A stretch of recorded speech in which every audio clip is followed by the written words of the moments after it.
8 things you need to know when dealing with the police. Let's be honest, folks. Interacting with the police can be a nerve-wracking experience. It's like trying to parallel park a tank. Stressful, high stakes, and with a distinct possibility of things going very wrong very quickly. And look, I'm not saying all cops are bad. That would be incredibly reductive and frankly, lazy writing. But what I am saying is that understanding your rights and how to conduct yourself during a police encounter is crucial. Whether you're completely innocent or, let's say, carrying a trunk full of slightly past their prime avocados across state lines. So, to help you navigate these potentially tricky situations, we've compiled 8 essential tips. Buckle up, it's about to get constitutionally nuanced in here. You have the right to remain silent. This is one of the most fundamental rights you have when interacting with law enforcement. We've all heard it on TV, usually right before someone on Law & Order inevitably blurts out a confession. It's become a staple of crime dramas, but it's crucial to understand that this right is not just for dramatic effect. But knowing your rights in real life is more than just a catchy Miranda warning. It's your best defense against self-incrimination and potential legal trouble. When you know your rights, you can navigate legal situations with more confidence and less fear. Think of it like this. Your rights are like the emergency instructions on an airplane. Just as you pay attention to the safety briefing before takeoff, you should be aware of your rights before you find yourself in a legal predicament. You might not need them for a routine flight, but in a turbulent situation, knowing how to deploy your metaphorical oxygen mask can be the difference between a smooth landing and, well, a fiery crash into a mountain of legal fees. It's about being prepared for the unexpected. So, what are these magical rights? They are the tools you have at your disposal to protect yourself in any legal situation. Well, the big one is the Fifth Amendment, which protects you from having to answer questions that might incriminate yourself. This means you can refuse to answer questions that could potentially be used against you in a court of law. That means you don't have to talk about where you were, what you were doing, or who you were with. It's your right to remain silent, and exercising this right can prevent you from unintentionally providing information that could be misinterpreted or used against you. You also have the right to an attorney. This is another critical right that ensures you have professional legal assistance when you need it most. Think of them as your legal wingman, there to make sure the cops play by the rules and you don't accidentally confess to something you didn't do. Your attorney is there to guide you through the legal process and protect your interests. Remember, these rights are your shield and your sword in any police encounter. They empower you to handle the situation with confidence and protect yourself from potential legal pitfalls. Don't be afraid to use them. Knowing and asserting your rights can make all the difference in ensuring your interactions with law enforcement are fair and just. I know, staying calm and polite in stressful situations can feel like an impossible task. Easier said than done, right? Especially when your heart is racing and your mind is spinning with 1,000 thoughts. Especially when you've got a flashlight shining in your face and someone who looks like they just stepped out of a recruitment poster for Authority Figures Monthly demanding answers. It's enough to make anyone's nerves fray.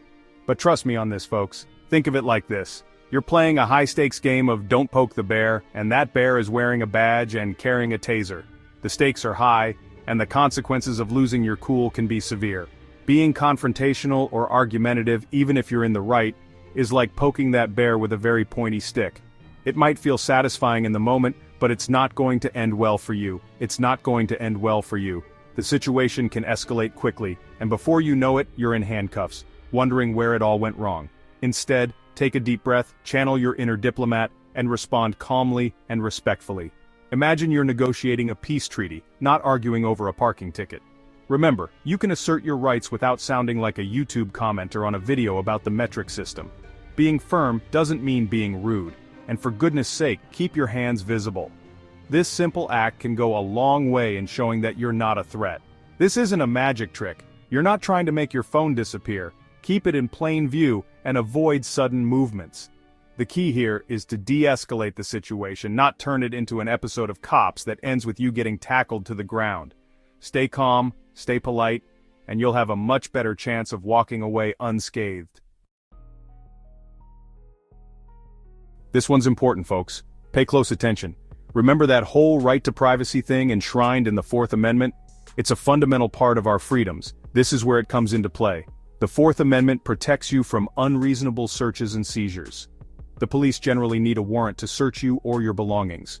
This warrant must be issued by a judge, and based on probable cause.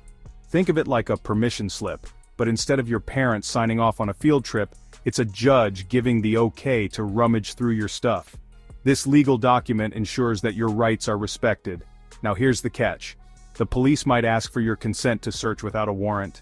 They might try to make it seem casual or routine. They might even be super friendly about it, like they're just asking to borrow a cup of sugar.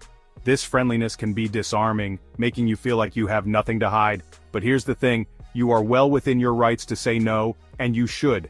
Politely but firmly decline their request. Remember, politely declining a search is not an admission of guilt. It's a way to protect your privacy and your rights. It's simply you exercising your constitutional rights. Knowing and asserting your rights is crucial in these situations. Think of it like this.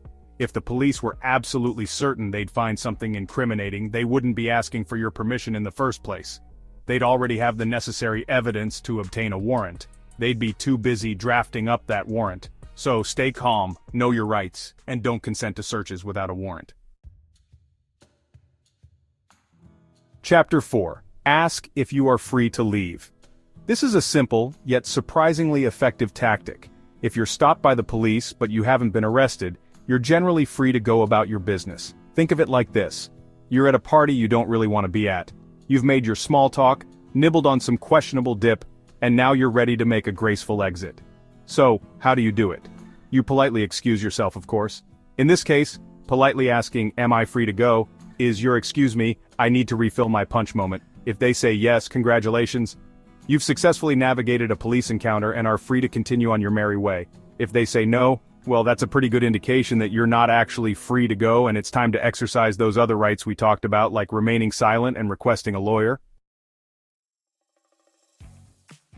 Chapter 5. Do not answer incriminating questions. Remember that whole right to remain silent thing? This is where it really comes in handy. You are under no obligation to answer questions that might make you look guilty, even if you're innocent. Think of it like this. You're playing a game of Clue, but instead of Colonel Mustard in the library with a candlestick, it's you in the interrogation room with a potential misunderstanding. The police are trying to piece together a narrative and they might try to use your words against you even if you're just trying to be helpful. So, what do? You politely decline to answer. "I'm sorry, officer, but I'm going to exercise my right to remain silent." It's a simple phrase, but it can be incredibly powerful in protecting yourself from self-incrimination.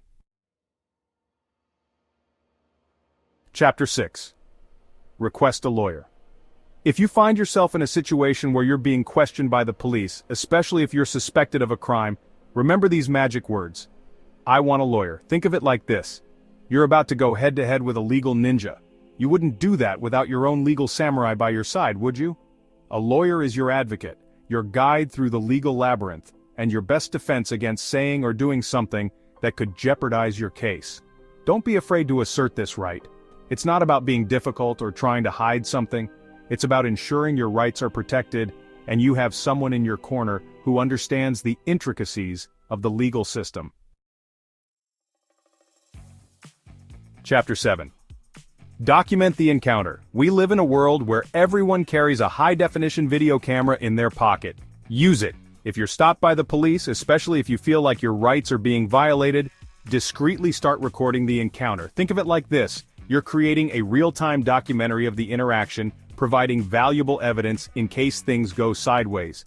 Now, a word of caution, be respectful and discreet when recording. Don't wave your phone in the officer's face or make it obvious that you're recording. The goal is to document, not escalate.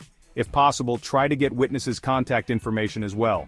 Think of them as your supporting cast in this legal drama, providing corroborating accounts of what transpired.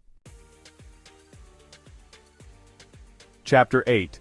File a complaint if necessary. Look, sometimes, despite your best efforts, things go wrong. If you believe your rights have been violated during a police encounter, you have the right to file a complaint. Think of it like this. You're sending a strongly worded letter to the management, letting them know that their employees weren't exactly following the company handbook.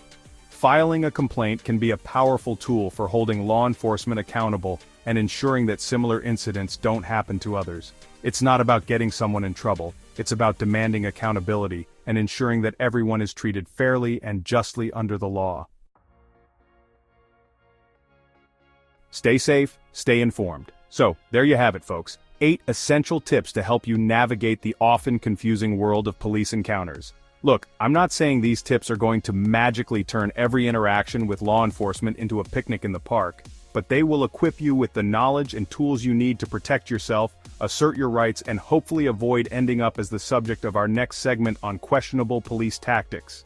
Remember, knowledge is power, and knowing your rights is the best defense against those who might seek to infringe upon them.